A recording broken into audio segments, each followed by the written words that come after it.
Elf? No. Die Hard.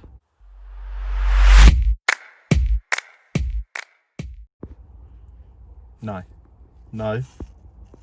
Elf. Elf is number one. My favourite Christmas movie of all time. Die Hard is number two. Number three is a toss-up between the Santa Claus movie, the original, or the Santa Claus movie with Tim Allen, of which I've forgotten the actual name of. Going with the Tim Allen for number three, the first one he done. The original Santa Claus movie, number four. And number five,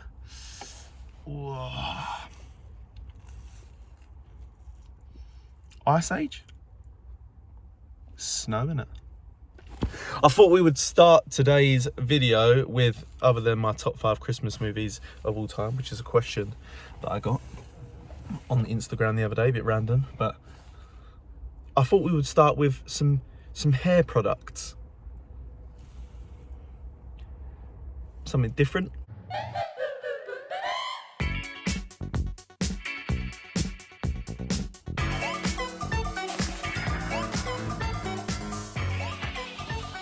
Alright, so something different to start today's video.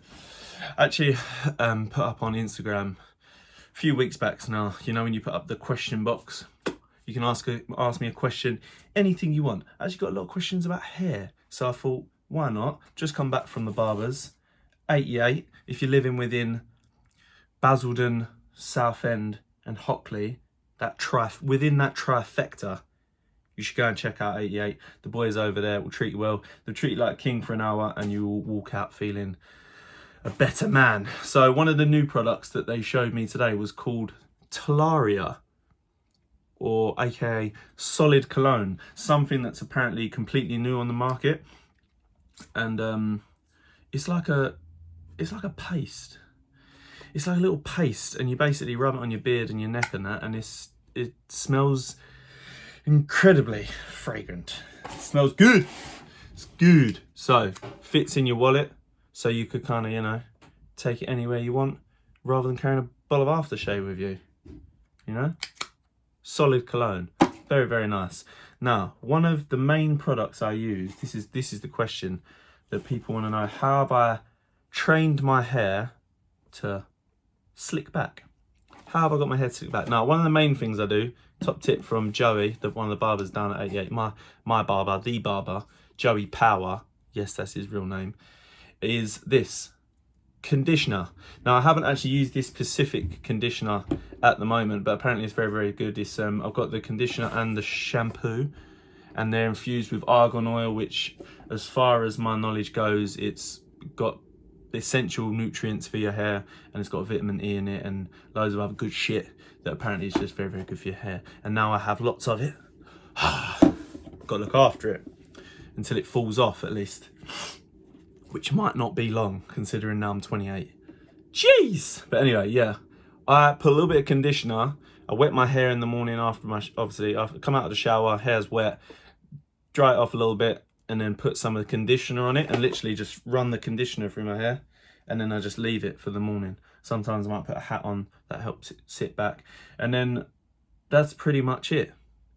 After a while, after a few weeks of doing that, your hair will start to slick back a lot easier. And then what I normally like to use, which I've just been restocked on, is the sea salt spray during the day. Wet it down a little bit more, gives it a nice hold, and it's really easy to wash out as well, which is the main thing, because I don't like putting loads of shit in my hair all the time anymore.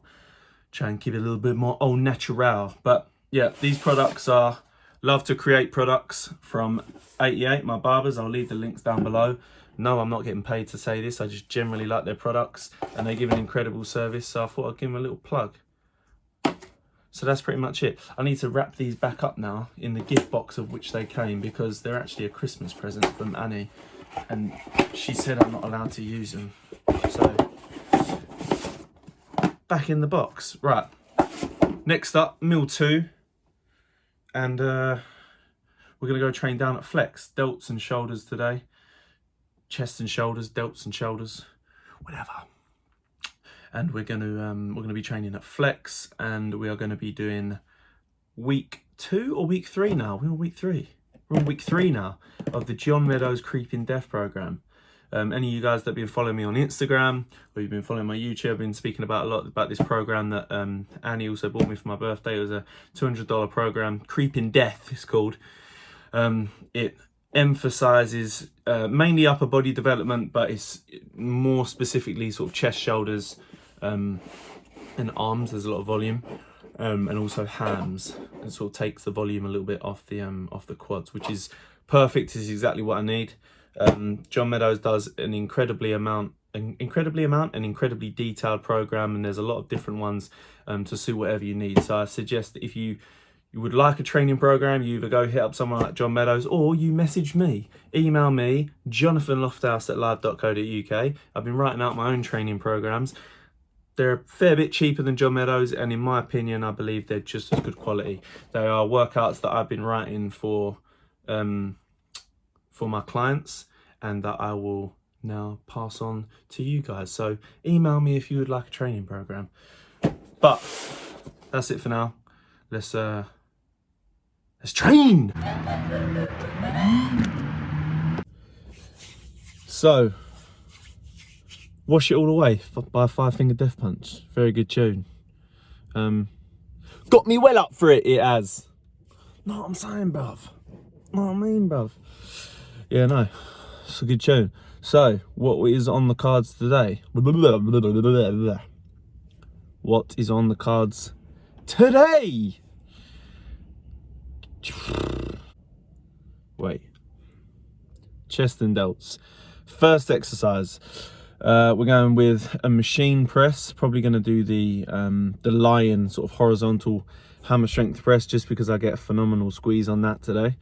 And then we move on to pec minor dips, which is something I want to show you guys, because I don't think it's something that's very common in our industry, but it's something that's very common across the Meadows training regime. So I'd like to show you that today. Then on to some weighted stretch push-ups, then some rear delt flies, then a destroyer set of rear delt flies, which is basically like dumbbell hang swings, and then finished off with some they're called spider crawls. So that's what's on the cards for today. No side lateral work today other than the spider crawls at the end of the session. I think that's due to the fact that there's quite a heavy emphasis on side delts in the chest and delt session at the end of the week. So that's that. Let's get it done. It's funny, sometimes I just like to sit here and listen to the female in the other room get really angry at work. Are you having a bad day, babe?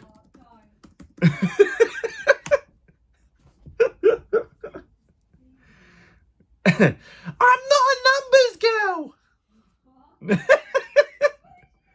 I'm not academic.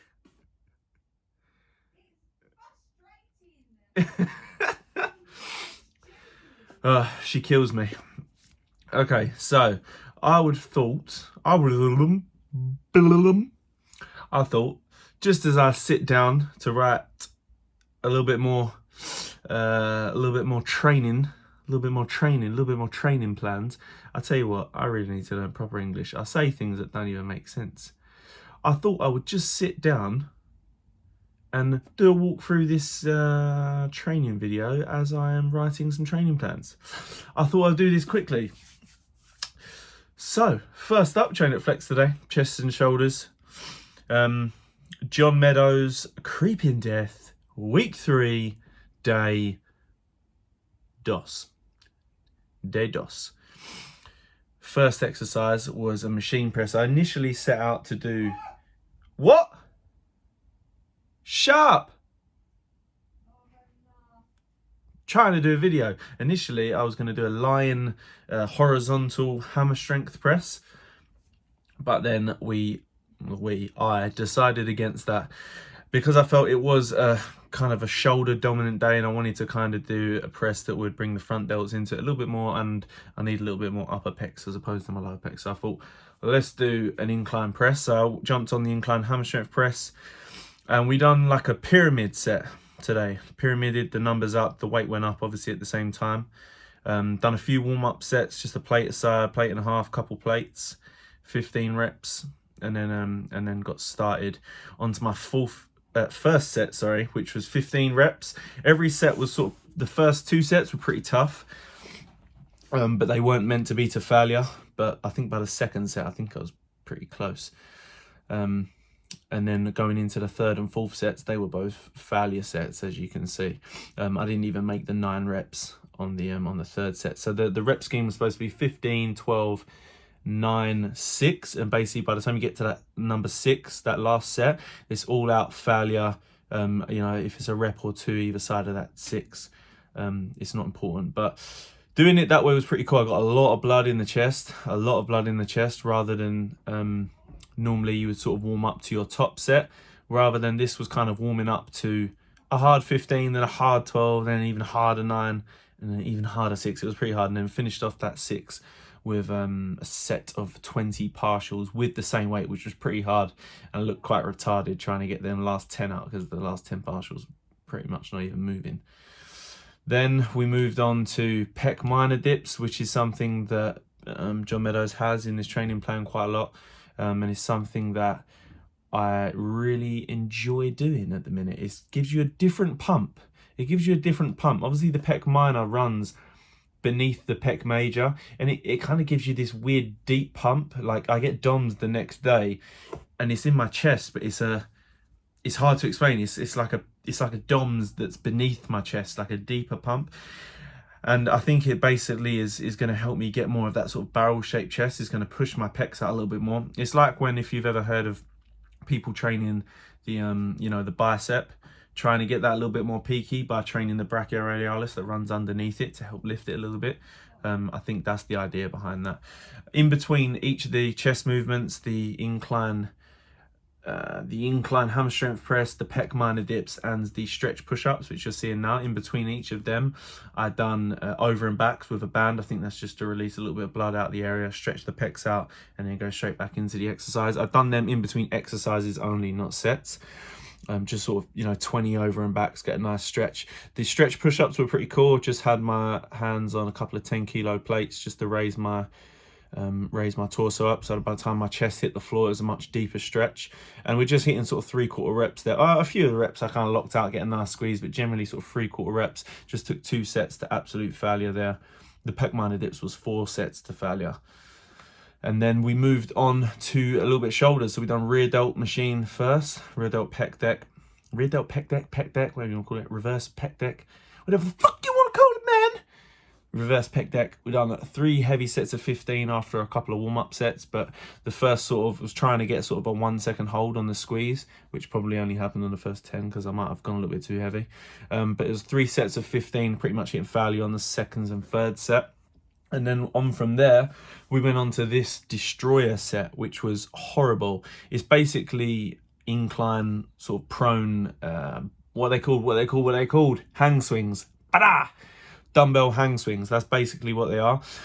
John Meadows lays it out as a destroyer set. So 60 partials. That's a strap up here. It's 60 partials with, I used 20 kilos. I was trying to bear in mind that the 3rd set, you have to half the weight each time, and that 3rd set is 10 full range reps. So I was trying to think about what would be hard, and I was thinking 5 kilos would be bloody hard after all them partials. So I went for 20 kilos. It was 20 kilos for 60, half the weight, 10 kilos for 30 partials, and then it was 10 full range reps with the 5-kilo dumbbells. And that was my delts were pumped after that. My rear delts were pumped after that. Like I said, there's no real side delt work in this exercise, in this training program. Not in this training program, in this training session today, because there's a lot of side delts in the next session at the end of the week. So this was just like rear delts, and then we moved on to spider crawls, which I've never done before. I used a red band, and I sort of doubled it up. I think you're supposed to use them bands that, you know, the girls use. They put over their legs when they're doing like leg press or like the side weird side lunges things. So I bought one of them on Amazon today, and I'll use that next time that this exercise crops up in the program. But it works pretty well. You basically just have to, you're just outside of arm's sort of length distance off of a wall, so you're actually leaning on the wall, and then you're basically trying to use your side delts to I don't know, put as much tension in the band as possible, basically. So it's like your side delts are burning throughout the whole movement, but when you get to the top, it's kind of like your rear delts take over. You're basically going up and down the wall. I went up and down the wall 4 times for 1 set, and I've done this 3 sets. And when you really put emphasis on trying to open that band out as hard as you can, it really works. It actually pumped my shoulders up like a motherfucker, man. And that was pretty... What are you saying? Shush! I was just about to finish. God damn it. Check out the new ring light attached to the iPhone 11 Pro. No, it's not a Max. The iPhone 11 Pro. Looks pretty cool. Looks pretty goddamn cool. So it's Wednesday, and I get to have a cheap meal on a Wednesday, so I'm gonna go grab a Macca's. You all know I love a Macca's. I'm gonna go grab a Macca's drive-through, and I'm gonna sit down with my burger and with my fries. I'm gonna speak to you lovely people about my Olympia predictions, because I don't know why I keep doing this. All this, it's because I don't know what to do with that hand. I feel like it adds more pizzazz to the video. I'm going to share my Olympia predictions with you guys, because the Olympia is but 2 or 3 days away. Okay, so the order is, oh wait, I've got to go. The order is, get out the way, man! Move! The order is, wait for it. 1 chicken royale or chicken legend meal, forgot what it's called, large, obviously, with a water, keep a check on the waistline. 2 double cheeseburgers and an extra large fries with barbecue sauce. And I went for mayo on the chicken legend meal. Oh yeah.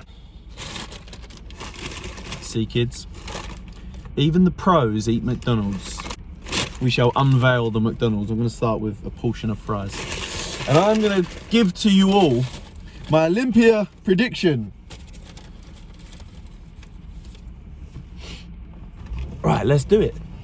We're going to start with the men's open, and then we're going to do the classic. I'm not going to do 2-1-2 because I don't think I know 6 2-1-2 competitors, if I'm honest. I think I only know a few. So I'm going to give you guys the Mr. Olympia prediction and the classic physique Olympia.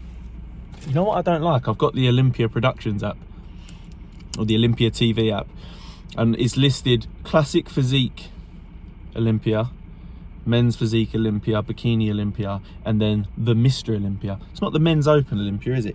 It makes me feel like classic's less significant, but hey ho, is what it is.